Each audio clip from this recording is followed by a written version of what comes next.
ქალბატონთია მოდი გადავიდეთ საგამოძიებო კომისიაზე და ტერიტორიული მთლიანობასთან დაკავშირებით, ხარვეზებთან დაკავშირებით უფრო სწორად და რომ ერეოდა პოლიტიკური თანამდებობის პირები აი ამ საომარ სიტუაციაში, ერთადერთი მთავარი კითხვა ჩემთვის, რასაც ვისმენდი როგორც მოქალაქის მაინტერესებდა, ის იმ კითხვაზე პასუხი, რატომ არ გამოიყვანეს მშვიდობიანი მოქალაქეები იმ ვითარებაში, სადაც იყო ეს ხალხი.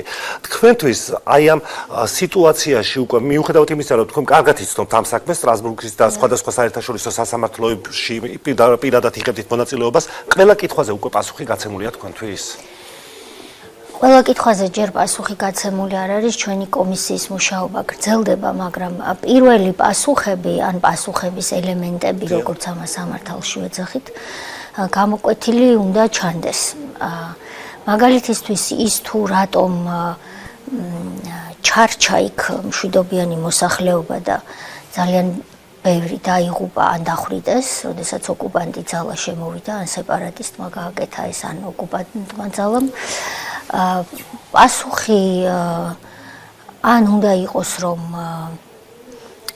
ვერ გამოიყვანეს, მაგრამ სამწუხაროდ შესაძლოა პასუხი იყოს, რომ არ სურდათ გამოყვანა.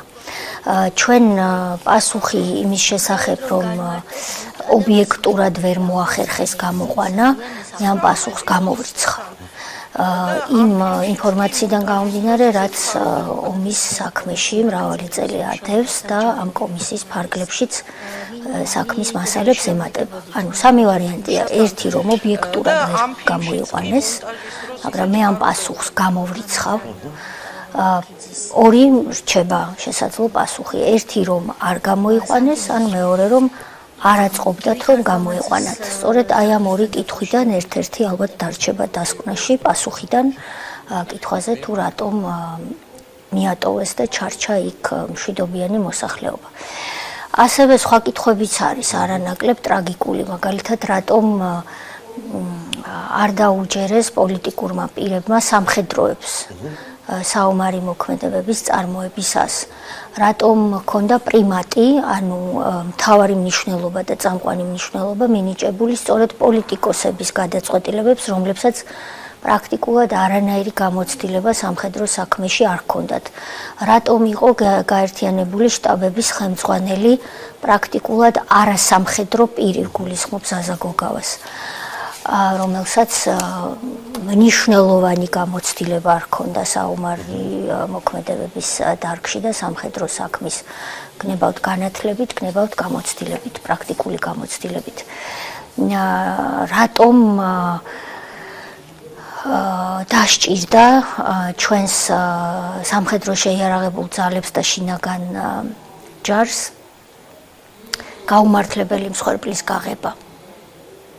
რა თქმა უნდა, ომი როდესაც არის და შენ მტერს ებრძვი და იცავ საკუთარ სამშობლოს, იქ მსხვერპლი გარდაუვალია, მაგრამ არის ასეთი ცნებაც გაუმართლებელი მსხვერპლი.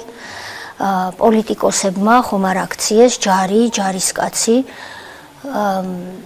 მუნდირიანი არ აქვს მნიშვნელობა თავდაცვის სისტემას ეკუთვნოდა ის თუ შინაგან საქმეთა სამინისტროსი, საზარბაზნე ხორცად. შესაძლო იყო თუ არა, რომ დღეს მაგალითისთვის ის ჩვენი დიდი გმირი ანწუხელიძე, რომლის გვარსაც ამოფარებულები აბსოლუტურად პოლიტიკურად გაკოტრებული და უმსგავსობების ავტორები ხელისუფლებაში ყოფნის დროს პირები ეფარებიან ამ დიდ სახელს და შირმად იყენებენ, რატომ არ არის ეს ადამიანი დღეს თავის შვილებთან ერთად შეიძლებოდა თუ არა, რომ მაგალითად შინდისელები, ასევე უშანგი სოფრომაძე, კახაბერ ხუბულური, გიორგი ანწუხელიძე ყოფილიყვნენ, ან რომელიმე მათგანი მაინც ყოფილიყო დღეს თავის ოჯახში. ეს კითხვებია, ჩვენ ამ კითხვების დასმას ვერავინ ვერ აგვიკრძალავს, მიუხედავად იმისა, რომ ფსიქოლოგიური ძალადობა სურთ, რომ განახორციელონ საზოგადოებაზე, მათ შორის ჩვენზე, როგორ თუ გაბედე კითხვის დასმა. ყველას მინდა მათ უთხრა, რომ კითხვები დაისმება და ამ კითხვებს კეთილინებეთ და გაეცით პასუხები. რატომ მოხდა ის, რაც მოხდა? თორემ რუსეთი გასაგებია ვინც არის, რუსეთი ოკუპანტი სახელმწიფოა საქართველოში და კითხვა ისმის მაინც, რატომ მიეცით რუსებს 111-ზე მეტი სოფელი, 111-ით მეტი სოფელი 2008 წლის აგვისტოს ომის შედეგად. რატომ გადაეცით რუსეთს სააკაშვილს და მის ბანდას ვეკითხებით ამას დალის ხეობა აფხაზეთში, რომელიც იყო ერთადერთი და საკმაოდ მოზრდილი ტერიტორია აფხაზეთის, რომელიც არ იყო რუსების მიერ ოკუპირებული და საქართველოს მიერ კონტროლირებადი იყო კვლავ. რატომ ასევე არის კითხვა, რატომ დაიწყო ირაკლი ოქროაშვილმა თავდაცვის მინისტრობიდან სააკაშვილის ხელმძღვანელობით მიზანმიმართული ნგრევა ქართული ჯარის. რატომ შეიყვანა დალის ხეობაში მძიმე ტექნიკა მაშინ, როდესაც ჩვენ ხელი გქონდა როგორც სახელმწიფოს მოწერილი იმაზე, რომ ამას არ გავაკეთებდით და რატომ არ იყო რისკები გათვლილი და რატომ რეალიზდა ეს რისკები ჩვენი ქვეყნის ტერიტორიული მთლიანობის საზიანოდ. ეხლა ეს კითხვები, ვისაც უნდა იძახოს, რომ მოღალატეობრივია, ეს კითხვები არსებობს. განსხვავებული აზრი როცა გაქვს ხარ რუსი, ან პრორუსი, თუ კითხვას დაუსვამ, რატომ ჩაიდინე უმსგავსობაო ხარ მოღალატე, მაგრამ ეს ხმამაღალი სიტყვები ჩვენ ვერ შეგვაჩერებს იმისთვის, რომ კითხვების დასმა გავაგრძელოთ, კეთილინებეთ, გაეცით პასუხები და ნუ იმალებით, ეს მინდა მათ ვუთხრა, იმიტომ რომ ჩვენ მაგალითისთვის იმ კაცის საქმე, რომელიც 8 წლის მანძილზე პარლამენტში ხელმძღვანელობდა ჩვენი ქვეყნის უშიშროების საკითხებს, გულისხმობ გივით არ გამაწეს. ეს უშიშროების უშიშარი კაცი, უშიშროების საკითხებზე მომუშავე, უშიშარი ვარო იძახის, დაიმალა და კომისიას წინაშე არ გამოცხადდა, რომ სახელმწიფოებრივად მნიშვნელოვანი კითხვებზე პასუხი გაეცა.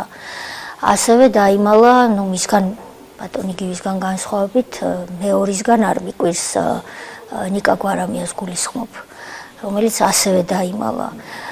მასთან დაკავშირებით არის ძალიან ბევრი შეკითხვა ადამიანის უფლებების უხეში ხელყოფის ფაქტებზე, როდესაც ის რეალურად პროკურატურაში სცენარისტად მუშაობდა და განსხვავებული აზრის მქონე ადამიანებს ჯაშუშობას აბრალებდა, ამაზე ფილმებს იღებდა და შემდეგ ეს ადამიანები ან მსხვერპლები ხდებოდნენ სხვანაირად, ან ციხეში აღმოჩნდებოდნენ და იქ რაც ხდებოდა გუშინ მოვისმინეთ მაგალითად გლდანის ციხეში თუ როგორ აწამებდნენ პატიმრებს. ზილების ეგრეთ წოდებული რევოლუციის საქმეზე, როდესაც გაუგონარი ფსიქოლოგიური და ფიზიკური დასახიჩრების ფაქტები მოვისმინეთ კომისიის ხდომაზე. ასევე სიტყვა გამიგრძელდა, მაგრამ ერთსაც ვიტყვი, რომ კომისიის დამსახურებას შედეგს ჯერ არ გულისხმობ. მეტი მაქვს, რომ კარგი დასკვნა, მნიშვნელოვანი დასკვნა დაიდება, მაგრამ დღეს უკვე დამსახურება კომისიის საქმიანობის არის ის, რომ იმ პატარა ჯგუფმა მავნებლების ჯერ კიდევ შემორჩა ოპოზიციურ დესტრუქციულ ფლანგზე, პოლიტიკურ ველზე, მუდმივად დაამკვიდრეს თითქოს აზრი, რომ ქართულ ოცნებას ეს ფაქტები მგონი დაესის, რან გამოიგონა და სინამდვილეში არც ტელევიზიები დაურბევიათ, არც ტელევიზიები დაუხურავთ, არც ახალგაზრდა ბავშვები ჩაუყრიათ ციხეში. აბჭალის ციხეში, რომელიც 200 ბავშვზეა გათვლილი, თვითონვე გათვალეს 200 ბავშვზე, რატომ უნდა იყოს საქართველოში საერთოდ როდის მე 200 ბავშვი ციხეში, 280 ბავშვი იხდიდა სასჯელს მათ დროს. ეს ბავშვები დღეს ხომ ზრდასრული ადამიანები არიან და მათ დაუმახინჯეს ფსიქიკა, დაუნგრიეს ცხოვრება ბოლომდე. აწამეს ადამიანები, შეურაცხყვეს ქალები, ჩამოართვეს ქონებები და ყველა ოჯახში რეალურად შევიდა მათი ბინძური ხელი. ამ ფაქტებს ჩვენ რომ არ ვიგონებთ და რომ ეს არის ჩემი მონათხრობი თქვენთვის ან თქვენი მონათხრობი სხვისთვის და ქართული ოცნების მიერ გამოგონილი არ არის, ამას ცოცხალი ადამიანები, მსხვერპლები მოდიან და ყვებიან. მე ვფიქრობ, რომ ეს ძალიან მნიშვნელოვანი